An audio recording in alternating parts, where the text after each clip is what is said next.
प्यारे बच्चों, आप सभी का हमारे चैनल पे बहुत बहुत स्वागत है। जितने भी विद्यार्थी क्लास 10th में हैं और इस बार 2026 बोर्ड परीक्षा में 21 फरवरी को गृह विज्ञान का पेपर देना है, उनके लिए मेरे प्यारे साथियों गृह विज्ञान का एक 100% वायरल पेपर लेकर के हाजिर हो चुका हूँ। बिल्कुल ये 100% वायरल पेपर है।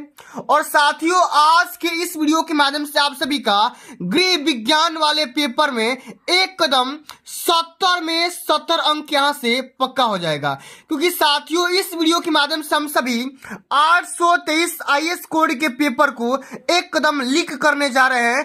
पूरा पेपर बोर्ड ऑफिस से लीक हो चुका है और साथियों यकीन मानिए इस पूरे पेपर को सॉल्यूशन देखने के बाद आप सभी का गृह विज्ञान वाले पेपर में एक कदम यहां से 95% मार्क्स पक्का हो जाएगा, क्योंकि साथियों इस वीडियो के माध्यम से हम सभी पूरे वायरल पेपर का सलूशन वो भी बोर्ड एग्जाम की कॉपी पर देखने वाले हैं।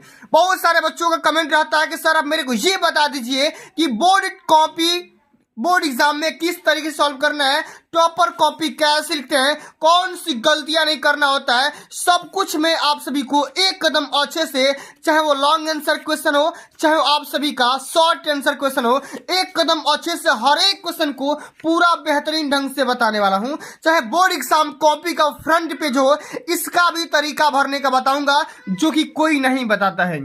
तो साथियों अब की बार 2026 बोर्ड एग्जाम के पेपर में 21 फरवरी को बिल्कुल ऐसा ही पेपर देखने को मिल जाएगा। और जैसे ही बच्चों ये पेपर मिलेगा आपके हाथों में आते ही सबसे पहले क्या करना होगा, यहां पर अनुक्रमांक और नाम एक कदम अच्छे से भर देना होगा। अब साथियों पेपर बनेगा 70 नंबर का, 30 नंबर प्रैक्टिकल से मिल जाएगा, उसके लिए चिंतित नहीं होना है। अब समय रहेंगे 3 घंटे 15 मिनट। नोट लिखा गया कि प्रारंभ के 15 मिनट परीक्षार्थियों को प्रश्न पत्र पढ़ने के लिए निर्धारित है। साथियों ये जो समय 15 मिनट मिल रहा है, इसमें क्या करना होगा, सारा पेपर को एक कदम अच्छे तरीके से बारीकी से पढ़ लेना है और बाकी बचे 3 घंटों में पूरा पेपर को यहाँ पे सॉल्व करना है। साथियों सबसे पहले बात करेंगे, यहां पर निर्देश दिया गया है, एक एक निर्देश को आप सभी को पढ़ करके सभी क्वेश्चन को अटेम्प्ट करना होगा कि सभी प्रश्न हल करना अनिवार्य है, मतलब कि एक भी क्वेश्चन को छोड़ना नहीं है। अब साथियों ये जो प्रश्न पत्र होगा 2 खंडों में डिवाइड होगा, एक तो खंड अ और दूसरा खंड ब। अब खंड अ में 1 अंक के 20 बहुविकल्पीय प्रश्न होंगे जिनका उत्तर ओएमआर आंसर शीट पे देना होगा। और ओएमआर को भरने के लिए या तो ब्लू पेन का इस्तेमाल कर सकते हैं और नहीं तो ब्लैक पेन का इस्तेमाल कर सकते हैं। और ओएमआर भरते समय आप सभी को किसी प्रकार की इरेजर या व्हाइटनर नहीं लगाना है, वरना मार्क्स यहीं से कटते हैं। और जो भी आपका खंड ब रहेगा वो 50 नंबर का यहां पे रहने वाला है। तो साथियों आइए बिना टाइम को वेस्ट के सेशन की शुरुआत करेंगे और सबसे पहले हम यहाँ पे खंड अ मतलब कि बहुविकल्पी वाले सेक्शन को सॉल्व करेंगे, जो कि 20 नंबर यहां से 20 से क्वेश्चन पूछे जाते हैं, ठीक ना, जिनका आंसर क्या करना होगा, ओएमआर आंसर शीट पे देना होता है। तो पूरा पेपर लीक हो चुका है, आप लोग एकदम अच्छे तरीके से इस पूरे वायरल पेपर का सलूशन एकदम बोर्ड एग्जाम की कॉपी पर देख लेते हैं तो 70 में 70 की गारंटी मैं लेता हूं। चलिए बताइए, पहला क्वेश्चन सबसे इंपॉर्टेंट क्वेश्चन पूछा गया है कि नेत्रों के लिए कौन सा विटामिन आवश्यक माना जाता है, विटामिन के, विटामिन डी, विटामिन सी या विटामिन बी। अब मेरे प्यारे बच्चों थोड़ा सा क्वेश्चन को घुमाया है, लेकिन आपको भ्रमित नहीं होना है। बोल रहा है कि आंखों की सुरक्षा के लिए कौन सा विटामिन आवश्यक होता है। तो साथियों अगर विटामिन ए रहता तो आप लोग जल्दी से बता देते हैं, लेकिन इसमें विटामिन ए तो है ही नहीं है, तो क्या लगाओगे, आप लोग विटामिन के को लगा करके आना। बिल्कुल यहाँ पे ये वाला ऑप्शन यहाँ पे करेक्ट आंसर हो जाएगा। इसी तरीके से साथियों अगला जो हमारा क्वेश्चन पूछा जाता है वो है मासिक बजट बनाना आवश्यक है। क्यों बनाना आवश्यक है, आय व्यय में संतुलन रखने के लिए, व्यय पर नियंत्रण रखने के लिए, आकस्मिक व्यय के लिए, या इनमें से कोई नहीं भाई, इनमें से सभी होना चाहिए। इनमें से क्या होना चाहिए, सभी होना चाहिए। इसलिए क्या हो जाएगा, हमारा चौथा ऑप्शन बिल्कुल यहाँ पे राइट आंसर हो जाएगा। क्योंकि साथियों जो हम पारिवारिक बजट बनाते हैं, मासिक बजट बनाते हैं, उसका मेन रीजन यही होता है कि हम अपने आय और व्यय में संतुलन बना सकते हैं, व्यय पे नियंत्रण कर सकते हैं और साथ में हम अपने आकस्मिक व्यय को हम क्या कर सकते हैं, कंट्रोल कर सकते हैं। इसलिए हम क्या करते हैं, मासिक बजट या पारिवारिक बजट बनाते हैं। इतना बात समझ में आ गया। चलिए अब आगे बढ़ जाते हैं। अगला क्वेश्चन बोल रहा है कि यदि एक दर्जन संतरों का मूल्य 120 रुपया है तो एक संतरे का मूल्य कितना होगा। साथियों देखिए, एक दर्जन मतलब कि 12 संतरे का मूल्य 120 रुपया है, तो एक संतरे का दाम निकालेंगे तो 120 बटा में हो जाएगा 12, और 12 दहा में कितना हो जाता है भाई 120, मतलब कि एक संतरे का दाम कितना हो जाएगा 10 रुपया निकल करके आ जाएगा। ये तो हलवा सा क्वेश्चन है, आप लोग आराम से इसको चटनी बना सकते हो, ठीक ना। चलिए अगला क्वेश्चन एकदम पूरा पेपर सॉल्यूशन के साथ बताऊंगा, कहीं भी सॉल्यूशन के लिए भटकने की आवश्यकता नहीं है मेरे प्यारे साथियों। एक कदम आराम से बस खाली देखते रहिए, धुआं धुआं इस बार कर देना है, ठीक ना। चलिए बात करेंगे, अगला क्वेश्चन क्या बोला गया है कि डेंगू रोग किसके माध्यम से फैलता है, बताइए तो। दूषित जल से, दूषित वायु से, मच्छर के काटने से, या उपयुक्त के द्वारा। तो भैया डेंगू जो रोग होता है वो मच्छरों के काटने के वजह से फैल जाता है। तीसरा ऑप्शन यहाँ पे बिल्कुल एकदम करेक्ट आंसर हो जाएगा, समझ गए ना। पूरा पेपर लीक हो चुका है, 95% का सपना आज एकदम साकार हो जाएगा, समझ गए। चलिए बात करेंगे, अगला क्वेश्चन क्या दिया गया है कि कपड़ा काटने का उचित स्थान क्या होता है। हाथ में लेकर के बताओ, हाथ में लेकर कपड़ा काट सकते हो, नहीं भाई।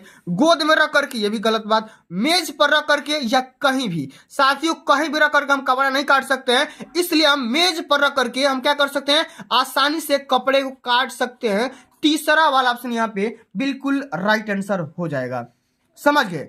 अगला क्वेश्चन क्या दे रखा है कि विश्व पर्यावरण दिवस कब मनाया जाता है। एक कदम मोस्ट इंपोर्टेंट लगा लीजिए, ठीक ना। ये क्वेश्चन बोर्ड एग्जाम के पेपर में सीधा सीधा टपकता है कि विश्व पर्यावरण दिवस कब मनाया जाता है।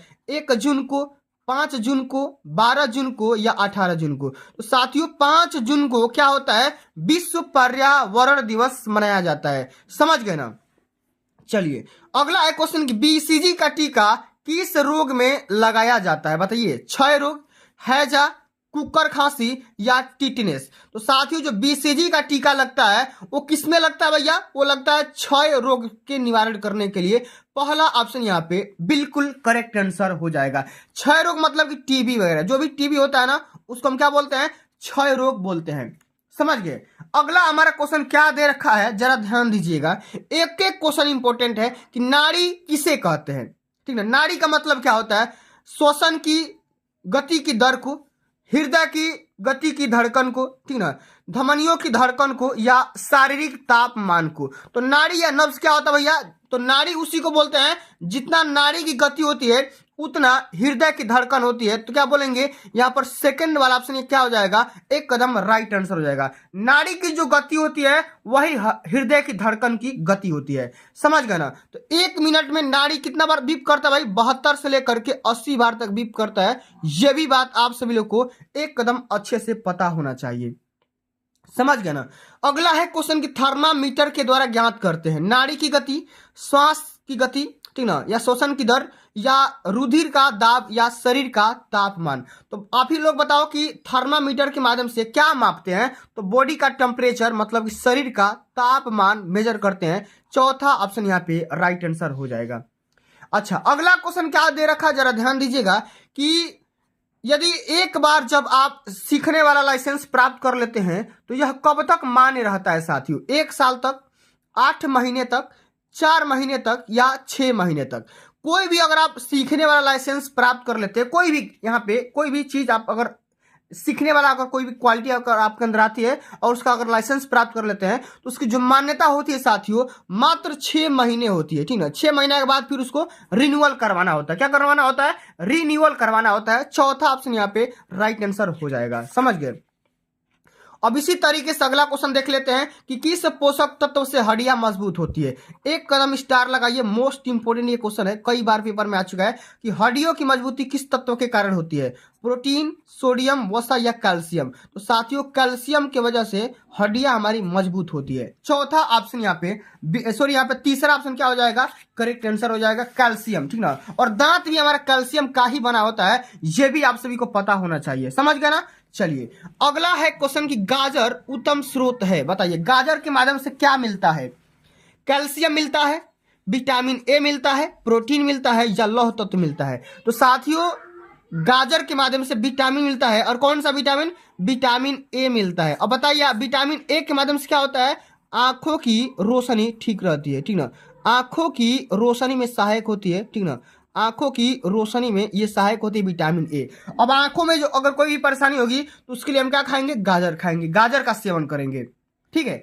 अगला एक क्वेश्चन कि संक्रामक रोग कैसे फैलते हैं? बताइए, वायु के द्वारा, जल के द्वारा, संपर्क के द्वारा, या वायु, जल और संपर्क इन सभी के द्वारा? तो इसका राइट आंसर क्या हो जाएगा? इन सभी के द्वारा। यहाँ पे चौथा ऑप्शन क्या हो जाएगा? एक कदम करेक्ट आंसर हो जाएगा। समझ गए ना? क्या हो जाएगा? चौथा ऑप्शन। अगला क्वेश्चन क्या दे रखा है, जरा ध्यान दीजिएगा। एक एक क्वेश्चन इंपोर्टेंट है कि डेंगू रोग कैसे फैलता है? दूषित जल से, दूषित वायु से, मच्छर के काटने से, या उपयुक्त सभी के द्वारा? अब बताइए डेंगू रोग कैसे फैलता है? अभी मैंने कुछ समय पहले आपको बताया कि मच्छर के काटने से डेंगू या मलेरिया रोग हो जाता है। समझ गए ना? टाइफाइड भी उसी की वजह से होता है।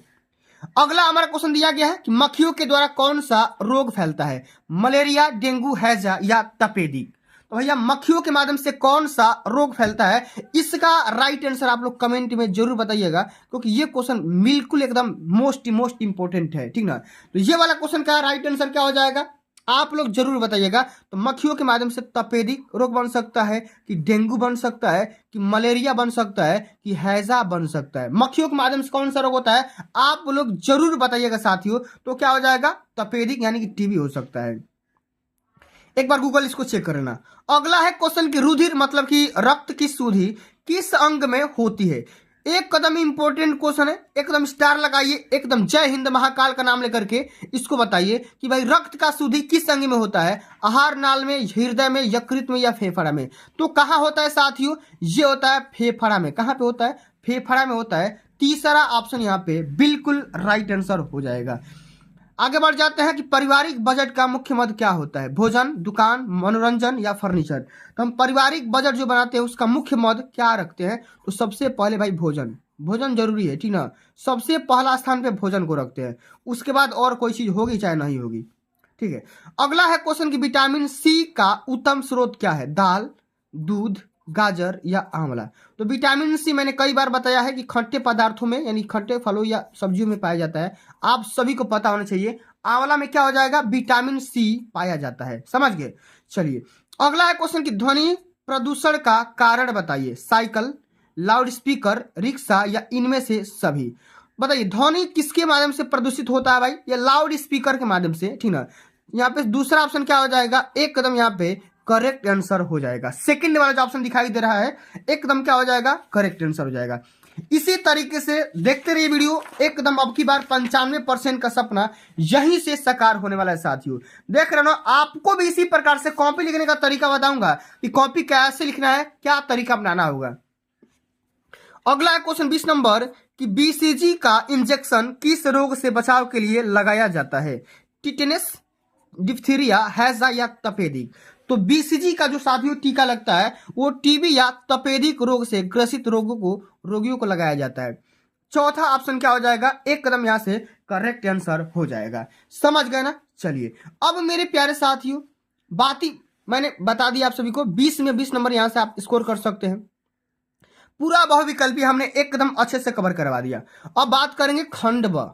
अब खंड ब में 50 नंबर के कुल मिलाकर एक क्वेश्चन यहां से पूछे जाएंगे।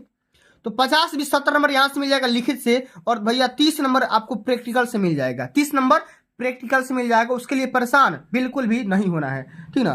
बात करेंगे निर्देश दिया गया है कि प्रश्न संख्या 21 से लेकर के 26 तक अति लघुत्तरीय प्रश्न है, और प्रत्येक प्रश्न का उत्तर मैक्सिमम 25 शब्दों में देना होगा। कैसे देंगे जरा ध्यान दीजिएगा। 21 नंबर क्वेश्चन बोल रहा है कि पारिवारिक बजट की परिभाषा दीजिए। अब ये क्वेश्चन 2 नंबर में पूछा गया है, ठीक ना, 2 नंबर में पूछा गया, तो कैसे करेंगे जरा ध्यान दीजिएगा। बिल्कुल एकदम टॉपर के जैसे कॉपी लिखेंगे, पूरा नंबर मिलेगा, कहीं से कोई दिक्कत नहीं आएगा साथियों।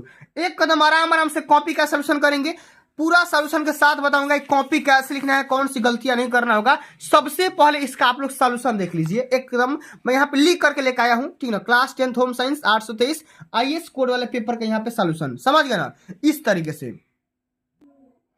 चलिए साथियों, तो हमारे 21 नंबर क्वेश्चन क्या बोल रखा है कि पारिवारिक बजट की परिभाषा दीजिए। साथियों, ये जो क्वेश्चन है बोर्ड एग्जाम के पेपर में हर साल 2 नंबर में पूछा जाता है, जैसा कि आप यहाँ पे देख सकते हैं, ठीक ना।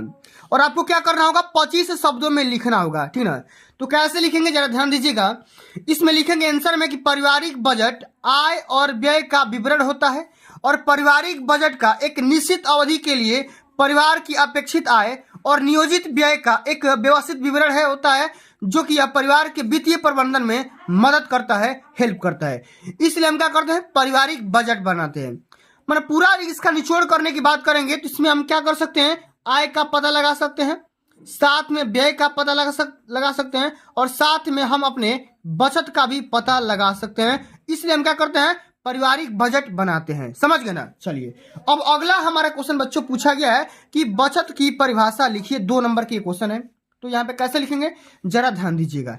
इसमें लिखेंगे कि बचत की परिभाषा में कि बचत भविष्य के लिए धन संचय है, और बचत का अर्थ है कि वर्तमान आय का वह हिस्सा है जिसके माध्यम से भविष्य की जरूरतों या आकस्मिकताओं के लिए खर्च ना करके सुरक्षित रखा जा सकता है। मान के चलिए कि 5,000 रुपया आप कमा रहे हैं, और 5,000 रुपये में से 2,000 आप खर्च कर दिए, तो इसको माइनस कर दीजिए, तो 3,000 हमारा क्या हो गया, ये हमारा बचत हो गया। क्या हो गया, हमारा बचत हो गया। अब 3,000 को हम क्या करेंगे, बैंक में रख करके या डाक खाने में रख करके हम अपनी जरूरत को पूरा करेंगे। समझ में आ गया ना। इसी तरीके से सारे क्वेश्चन को एक कदम अच्छे से सॉल्व करना है।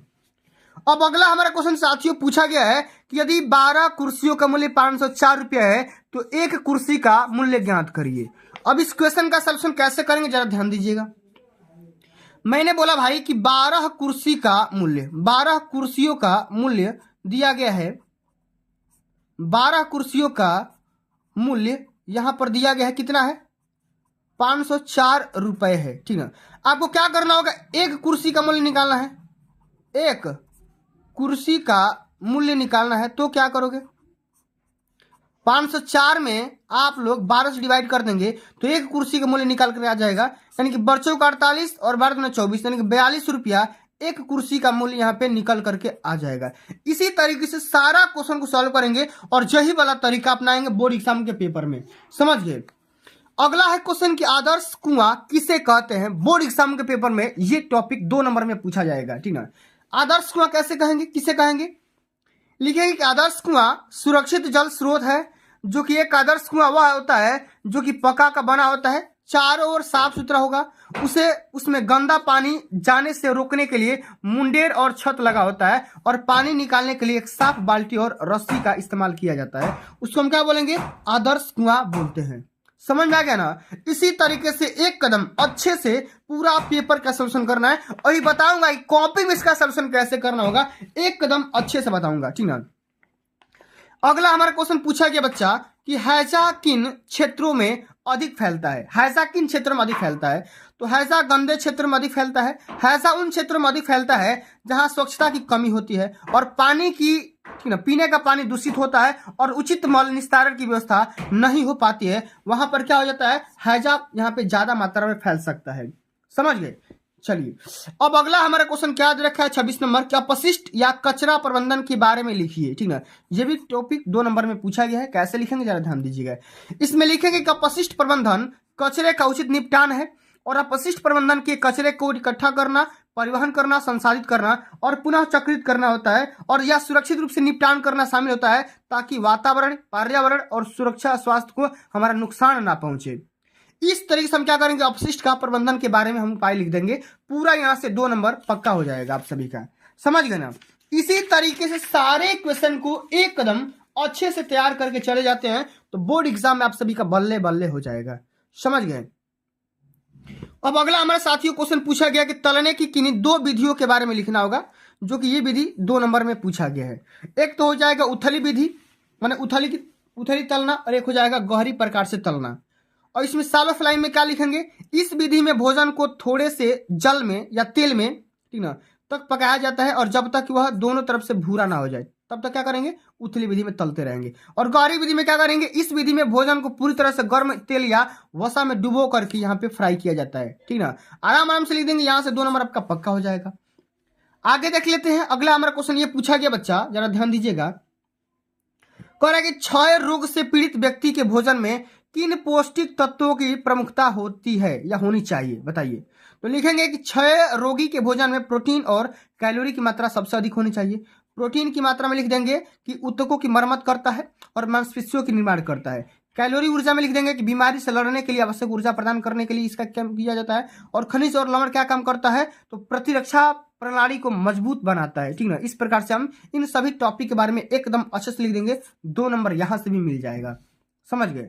अगला है क्वेश्चन 29 नंबर कि बचत करना क्यों आवश्यक होता है, इसके लाभ लिखिए। ठीक ना, तो लिख देंगे बचत भविष्य के लिए सुरक्षा के लिए आवश्यक होता है। आवश्यकता में लिख देंगे कि बचत भविष्य की जरूरतों, आपात स्थितियों या बड़े लक्ष्यों जैसे कि शिक्षा, घर खरीदना को पूरा करने के लिए आवश्यक होता है। ठीक है, इसलिए हम क्या करते हैं, बचत करते हैं। एक और इसका लाभ लिख देंगे कि यह वित्तीय सुरक्षा प्रदान करती है और अप्रत्याशित खर्चों से हमें बचाती है और भविष्य के लिए पूंजी निर्माण में मदद करता है, हेल्प करता है। आराम से लिख देंगे। यहां से भी साथियों आप सभी का 2 नंबर पक्का हो जाएगा। देख रहे हैं ना, इसी तरीके से पूरा पेपर का सलूशन आपको करना होगा। एक कदम सटीक शब्दों का इस्तेमाल करना होगा, पूरा यहां से नंबर मिल जाएगा। समझ गए। अगला है क्वेश्चन की डाक खाने में बचत खाता खोलने के 2 मुख्य उद्देश्य लिखिए। तो लिख देंगे 2 मुख्य उद्देश्य। एक तो हो जाएगा धन की सुरक्षा करना और दूसरा हो जाएगा ब्याज अर्जित करना। अब धन की सुरक्षा करना में लिख देंगे कि धन को सुरक्षित रखना और चोरी से बचना। ठीक ना। अगला लिख देंगे ब्याज अर्जित करना। इसमें लिखेंगे कि ब्याज, ठीक ना, जमा की गई राशि पर सरकार द्वारा निर्धारित ब्याज करना। इसलिए हम क्या करते हैं, डाक खाने में हम बचत खाता खोल करके अपने पैसा जमा करके उस पर ब्याज भी अर्जित कर सकते हैं। समझ गए। अब चलिए 31 नंबर जो साथियों क्वेश्चन पूछा गया है, जरा ध्यान से समझिएगा। कह रहे हैं कि विद्यालय में 1200 छात्र है, 70% साहित्य वर्ग के हैं, तो दोनों, ठीक ना, और यहां पे मान सकते हैं कि 30% हिंदी के हैं। इस प्रकार से मान सकते हैं। तो कह रहा है कि दोनों की अलग अलग संख्या निकालिए। तो हम लिख देंगे कुल छात्र कितने हैं। इसी प्रकार से आप सभी को करना होगा पेपर में। कुल छात्र बराबर 1200। ठीक ना। साहित्य की बात करेंगे तो 1200 का 70% हो जाएगा। 70% में 70/100। अब 0 से 0 बढ़ 84। 840 बच्चे साहित्य के हो गए, तो हिंदी के कितने हो जाएंगे। अब 1200 में से आप क्या कर दो, 840 घटा दो, तो कितना आ जाएगा, क्या आ जाएगा, 0 6 आ जाएगा और यहाँ पे आ जाएगा 360। कितना आ जाएगा, 360 आ जाएगा। इस तरीके से हिंदी और साहित्य का पूरा यहाँ पे अलग अलग संख्या निकाल सकते हैं। समझ गए। चलिए अब साथियों अगला जो हमारा ये क्वेश्चन पूछा जाता है 32 नंबर, ये आता है आप सभी का दीर्घ उत्तरी वाले सेक्शन में। ठीक ना, देख सकते हैं कि प्रश्न संख्या 32 से लेकर 34 तक दीर्घ उत्तरी प्रश्न है और 32 और 33 का विकल्प दिया गया है। ठीक ना, अथवा में कि आपको दोनों में से किसी का ही करना होगा। 32 और 33 दोनों में दिया है।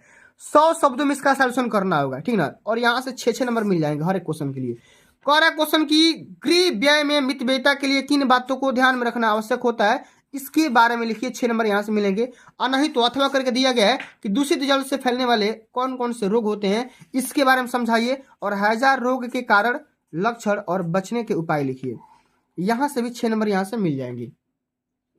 तो दोनों क्वेश्चन में से किसी एक क्वेश्चन के बारे में सॉल्यूशन करना होगा। तो कैसे करेंगे जरा ध्यान दीजिएगा।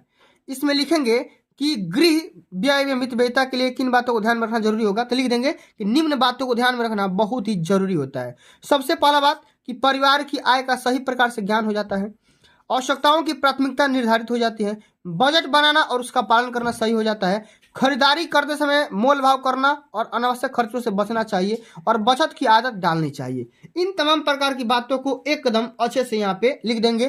पूरा यहाँ से 6 नंबर, बस खाली इतना टाइप लिख देंगे ना तो पूरा यहाँ से मिल जाएगा। समझ गए। चलिए अथवा करके क्वेश्चन ये पूछा गया था कि दूषित जल से कौन कौन से रोग फैलते हैं और हैजा के कारण, लक्षण और बचने के उपाय लिखिए। तो कौन कौन सा भाई रोग होता है जो कि दूषित जल से फैलते हैं। एक तो हो जाएगा हैजा, पेचिस, टाइफाइड, पीलिया, हेपेटाइटिस इसको बोला जाता है। तमाम प्रकार के रोग दूषित जल के माध्यम से फैल सकते हैं। इतना चीज।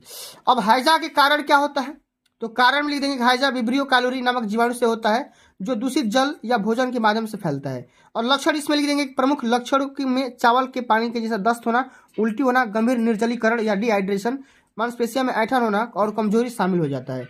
समझ गए। इस प्रकार से इसका लक्षण लिख देंगे। और अंत में लिख देंगे बचने के उपाय। बचने के उपाय क्या होगा, तो हमेशा स्वच्छ और उबला हुआ पानी पीना चाहिए, भोजन को ढक करके रखना चाहिए और ताज़ा खाना चाहिए, शौच के बाद और भोजन से पहले अच्छी तरह से हाथ को धोना चाहिए और आसपास साफ सफाई रखना चाहिए और हैजा का टीका भी लगवाना चाहिए यदि अवेलेबल हो जाए तो। ठीक है। इस प्रकार से सारे क्वेश्चन को एक कदम अच्छे से तैयार कर लेते हैं तो बोर्ड एग्जाम के पेपर में एकदम धुआं कर देंगे। चलिए बात करेंगे, अगला हमारा क्वेश्चन दिया गया है कि मृदा प्रदूषण से आप क्या समझते हैं, इसके कारणों का उल्लेख करते हुए मृदा प्रदूषण के बारे में रोकने के उपाय लिखिए। ये क्वेश्चन 6 नंबर में पूछा गया है। कितना नंबर में? 6 नंबर में। तो इसका आंसर लिखेंगे कि मृदा प्रदूषण से आशय है कि मृदा प्रदूषण का अर्थ मिट्टी की गुणवत्ता में हानिकारक पदार्थों को मिलने से होने वाला ह्रास है, जिसके माध्यम से वह अनुपजाऊ हो जाती है, ठीक ना, और मानव और पर्यावरण के लिए हानिकारक हो जाती है। और कारण क्या होता है? कारण लिख देंगे औद्योगिक कचरे का अनुचित निपटान, कृषि में अत्यधिक कीटनाशकों व उर्वरकों का उपयोग, घरेलू कचरा और अम्लीय वर्षा, ये तमाम प्रकार के रीजन हो सकते हैं। अब इसको कैसे रोक सकते हैं इसको समझते हैं। कचरे का उचित प्रबंधन करके, रिसाइकिल का उपयोग और कम करके, ठीक ना, जैविक खेती को बढ़ावा दे करके और रासायनिक उर्वरकों का उपयोग को कम करके और औद्योगिक अपशिष्टों का उपचार करके ही निपटान कर सकते हैं। और अधिक से अधिक पेड़ लगा करके हम क्या कर सकते हैं, इसको हम मृदा प्रदूषण को रोक सकते हैं। समझ गए ना। अगला जो हमारा एक और क्वेश्चन इसमें अथवा करके पूछा गया है कि पर्यावरण असंतुलन से होने वाली आपदाएं कौन कौन सी होती है, पर्यावरण संरक्षण के लिए उपाय लिखिए, ठीक ना। इसके बारे में क्या लिखेंगे? तो लिखेंगे कि पर्यावरण असंतुलन से होने वाली आपदाएं कौन कौन सी आती है, बाढ़ आना, सूखा पड़ना, ठीक ना, तूफान, भूस्खलन, जंगल में आग जो लगती है, सभी प्रकार के पर्यावरण के असंतुलन की आपदाएं आ सकती है, इस प्रकार की होती है। अब कौन कौन से उपाय है जिसके माध्यम से इसको रोक सकते हैं? तो जीवाश्म ईंधन का उपयोग कम से कम करना होगा और नवीकरण ऊर्जा का स्रोत को अपनाना होगा, जल, वायु और मृदा प्रदूषण को नियंत्रित करना होगा, वन आरोपण को बढ़ावा देना होगा और वनों की कटाई पर कंट्रोल करना होगा, और 3R का पालन करना होगा, रिड्यूस, रीयूज और रिसाइकिल का आपको पालन करना होगा। समझ गए। अगला एक और क्वेश्चन पूछा गया 34 नंबर क्वेश्चन कि ड्राइवर से आप क्या समझते हैं, ड्राइवर की उत्तरदायियों पर प्रकाश डालिए। तो ड्राइवर से आशय है, ड्राइवर का मतलब क्या होता है? चालक जो गाड़ी चलाता है उसको क्या बोलते हैं? ड्राइवर बोलते हैं। तो वह व्यक्ति जो किसी वाहन जैसे कि कार, बस, ट्रक आदि को चलाने के लिए प्रशिक्षित और अधिकृत होता है उसको क्या बोलते हैं? ड्राइवर बोलते हैं। इसका उत्तरदायित्व क्या होता है? तो वाहन चलाते समय यातायात के सभी नियमों को पालन करेगा, संकेतों को पालन करेगा, यात्रियों और अन्य सड़क उपयोगकर्ताओं की सुरक्षा को सुनिश्चित करेगा और साथ में वाहन को अच्छी स्थिति में बनाए रखेगा, नियमित जांच और रख रखाव पे मेंटेन पे ध्यान रखेगा, शराब और नशीले पदार्थों के प्रभाव में वाहन न चलाएगा और साथ में आपातकालीन स्थितियों में शांत रहना और उचित कार्रवाई करना, यह भी ड्राइवर का एक मूल यहाँ पे सोच होना चाहिए। तो इस प्रकार से साथियों मैंने आप सभी को पूरा ये पेपर वायरल जो था पूरा मैंने पेपर एकदम अच्छे तरीके से कवर करवा दिया, ठीक ना, 823 आईएएस कोड वाला पेपर का। अब मेरे प्यारे साथियों कॉपी किस तरीके से सॉल्यूशन करना होगा, एक कदम ब्लू पेन से और ब्लैक पेन के माध्यम से खंड व प्रश्नोत्तर संख्या लगा लगा करके और एक कदम हेडिंग के साथ में पूरा क्वेश्चन का सॉल्यूशन अगर आप इसी तरीके से एक कदम अच्छे से कर लेते हैं तो बोर्ड एग्जाम के पेपर में आप सभी लोग टॉप कर जाएंगे। देख सकते हो ना, एक भी क्वेश्चन को छोड़ना नहीं है, सारे क्वेश्चन को एक कदम अच्छे तरीके से अटेम्प्ट करना है, चाहे लॉन्ग आंसर हो, चाहे शॉर्ट आंसर हो, चाहे वो आप सभी का लघु उत्तरी हो। और बोर्ड एग्जाम की कॉपी का फ्रंट पेज कैसे भरना है, बिल्कुल ये वाला तरीका कि परीक्षार्थी का अनुक्रमांक अंकों में जो भी यहाँ पे एडमिट कार्ड में दिया गया आपका रोल नंबर एकदम अच्छे से भर देना होगा, फिर उसको शब्दों में बिना दहलाए हुए लिख देना होगा, विषय का नाम गृह विज्ञान, प्रश्न पत्र में केवल, और यहाँ पे अंकित कोड। अब बच्चों को कोड समझ में आता है कि अंकित संकेतांक क्या लिखा जाता है, तो यही वाला कोड लिख देना होगा 823 आईएच कोड या जो भी कोड है, ठीक ना। अब परीक्षा का दिन, तिथि, पाली सब लोग कुछ लिख देना और अंत में सेंटर का नाम लिख देना। इतना चीज आपको एकदम अच्छे तरीके से लिखना होगा, तभी जाकर के पूरे नंबर यहाँ से मिल जाएंगे। तो चलिए बच्चों आज के लिए बस इतना ही। अगर ये वीडियो आप सभी को अच्छी लगी होगी, हेल्पफुल लगी होगी, तो वीडियो को एक प्यारा सा लाइक कर देना, जितना हो सकेगा आप लोग शेयर कर देना, ठीक ना। और अभी तक चैनल पर नए होंगे तो सब्सक्राइब वगैरह भी कर देना। मिलते हैं अगली वीडियो में, तब तक के लिए जय हिंद, जय भारत, वंदे मातरम।